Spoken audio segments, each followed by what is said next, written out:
Welcome back, and thank you for staying with us for In Session In Depth. We are here in Bastrop this morning, and all morning we are talking about the recovery efforts after one of the worst wildfires in Texas history. Joining us now on our roundtable, we have Christine Files. She is with the Bastrop County Long-Term Recovery Team, and also Terry Haggerty. He is the assistant editor at the Bastrop Advertiser. He also lost his home during this fire. Terry, let's start with you. What was that first day like?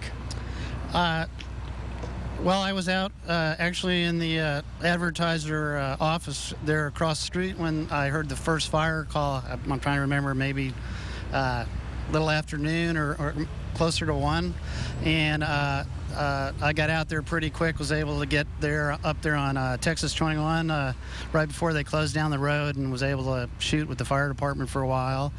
I did lose my home in Tahitian Village, but didn't find that out for about a day and couldn't get in for about 4 days to confirm it. But other than that, I guess I'm just glad to be I was alive. So that's how that worked out. And obviously, you were there covering this as well as a journalist, so you saw the efforts put forth by the firefighters. Yeah, the firefighters from the whole area and the Bastrop area, all of the county, just put on an incredible effort, and they were working around the clock for several days. Just caught some rest when they could, and just did a heck of a job. Chris, you have been dealing with the recovery efforts in the 18 months since that fire. What are we seeing right now?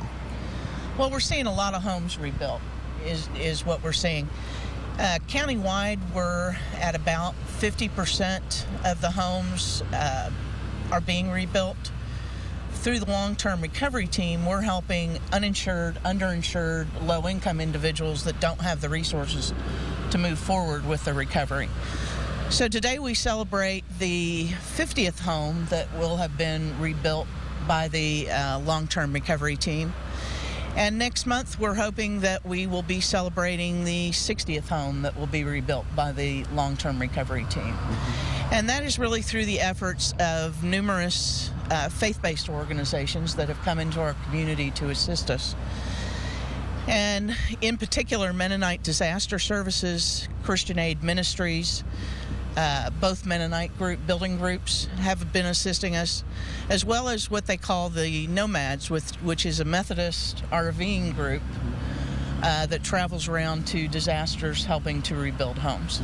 We've been talking about the need for funding, and it seems like there's a big push among lawmakers right now to try to get the Bastrop area some money. But have you seen a lot of funding coming from the state so far? We've seen no funding coming from the state. All of our funds are private donations or private grants that we have gotten from both faith-based organizations and non-governmental entities. And Terry, as far as the firefighters, you know, we talked about the huge cost that the Texas Forest Service and volunteer firefighters had to pay, and now that's part of the funding that the state is talking about putting back. But do you feel like it's enough for what everyone went through here? Well, I don't have exact figures, but I know a lot of the fire departments lost equipment that they haven't even come close to being able to replace all of it. So I know they're still scrambling for funds. They are making do a lot with what they had that, you know, came through the fire, repairing things, but certainly they need more money. Is it a matter of finding maybe some state money to be able to draw down that FEMA money? Not for our organization. The state money, I think, is primarily going towards the park and towards infrastructure and matching funds for the county. If that's what it's going toward, what is your message to lawmakers? What would you like them to do to help the people that you're helping? Well, we would love state money to help rebuild homes.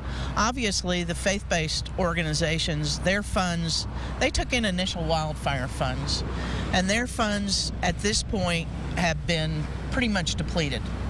And any additional funds that the national faith-based organizations are getting in are going to Hurricane Sandy relief. So that leaves us with the only thing that's holding us back is additional funding. You know, we spoke to Senator Kirk Watson earlier. He has been trying to get money for Bastrop State Park and for the rest of the Bastrop area. Are you seeing anything from other lawmakers? Honestly, I haven't even been tracking that. I'm not sure. That'd be the quick answer. I know he's been at the forefront of stuff, and he's just been an excellent representative for the county. And how about you, Chris? I believe Representative Tim Kleinschmidt is also actively involved in trying to get state funds here to the community. But there's still more that could be done. There's a lot more that can be done. As I say, we're going to be able to complete 60 homes. At the end of that, we are basically out of money. So unless we get additional funding of some sort, we're done at 60.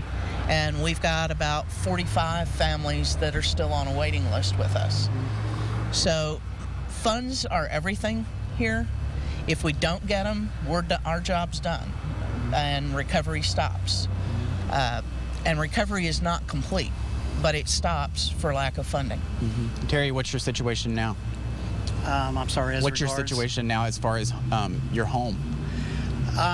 Well, when I lost my place, I actually, I'm single. I live alone, so I'm still renting. I rent in the same place where I lost my fire in Tahitian Village. So, I mean, I'm doing good. I didn't have a ton of personal possessions when my fire came through, but I lost about, kind of old school photography. I lost about 25 years of film and slides and black and white work that I hadn't digitalized. And other than that, I'm doing good. I mean, I think a lot of people lost a lot more than I did. And we went on a tour of some of that devastation and the aftermath with another member of your group earlier, and what we were seeing with people living in storage containers and trailers and RVs, and I guess, are some of those people having trouble accessing funding now because of that? Well, they are. Our team has been concentrating right now on people that either had no place to live or people that had FEMA trailers, because the FEMA trailer program ends April the 9th. So our concentration on rebuilding homes has been for those who are going to have no home as of April the 9th.